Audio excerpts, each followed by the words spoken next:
Greetings, lovers of mysticism and the unknown. Welcome to the Incredible Stories channel. We are explorers of the unexplainable and unbelievable. Today, I will tell you an interesting story. Brew up some goodies and enjoy. Over the past 150 years, all of humanity has been on the brink more than once, and only an incredible miracle has saved us all. I'm going to tell you about those incidents. In 2015, U.S. authorities allowed a U.S. Air Force veteran, John Bortn, to tell the public about a gruesome incident that nearly led the end of the world in 1962, during the Caribbean crisis. It was on October 28, when a U.S. military base on the island of Okinawa, where Bortneau was stationed, the order came in for an immediate atomic attack on the Soviet Union, China, and Korea. There were 32 missiles with nuclear warheads at the Okinawa base. Captain William Bast, who was on duty that day, when he received the order, he couldn't believe his eyes. He began to suspect that there must be some kind of mistake, but there was very little time to think about it.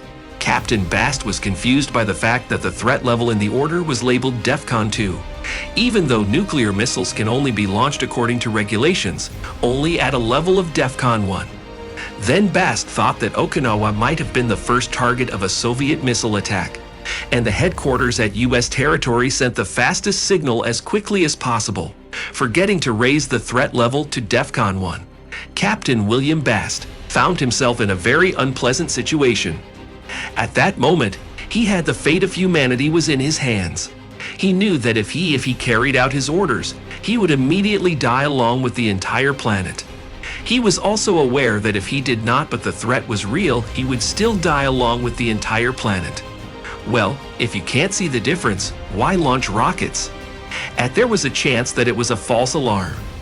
Bast ended up picking up the phone, called his superiors. He lied and told them that he'd received an unclear order, which distorted when it was relayed over the teletype. Then management sent him a second orders, and again, it clearly stated that there should be an immediate nuclear attack on the Soviet Union, of China and Korea. Bast was covered in sweat. He still didn't believe in the reality of what was happening. He ordered his subordinates at the base not to rush a nuclear strike, but one of his junior officers disagreed with him and refused to obey to an improper order. He began preparing the missiles for launch while on the other end of the base. So Bast, not thinking twice, dispatched 2 armed soldiers to the control room to shoot the officer if he attempted to launch the missiles without his orders. Well, Bast himself went back to his superiors and couldn't take it anymore, gave them an ultimatum, saying either raise the threat level to DEFCON 1 or cancel the attack order. And then the bosses got worried. They immediately checked carefully the instructions they'd sent earlier, found the error, then immediately canceled the order to launch a nuclear attack. And just like that, thanks to one man, all life did not die on our planet. After the incident, of course, the authorities conducted a thorough investigation. All those involved were questioned, and it was discovered that the culprit of the near end of the world incident was one major who had transmitted the wrong code sequence. Would you be surprised at the punishment this major received? He was simply demoted, and well, Captain William Bast died in 2011 without to be thanked for saving the world. After all, he didn't become publicly known until 4 years after his death. It's amazing. But Russia also has exactly the same hero. It's Stanislav Petrov. He too saved the world from imminent, but unlike Captain William Bast, managed to live long enough for the world was made aware of his exploit, for which he was rewarded with 25,000 euros, the Presidential Prize in Germany, and the award of the Association of World Citizens in New York. You will now learn exactly how he saved the world. It was the night of September 25, 1983. The Cold War was in full swing. At the command post of the missile warning system, which was near Moscow, was being guarded Soviet Army Lieutenant Colonel Stanislav Petrov. Suddenly something terrible happens. The early warning system from outer space for a nuclear strike, OKO, launched only a year ago, signals a U.S. attack.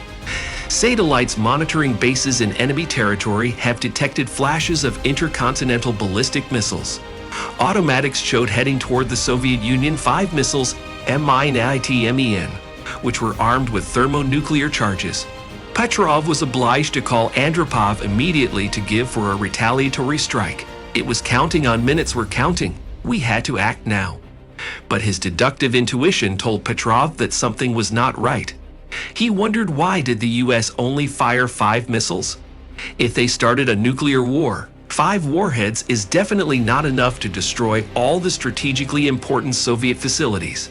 He was confused by the fact that, according to the system, the launch was from only one US base, and not from all of them, as it should have happened in the case of a real attack.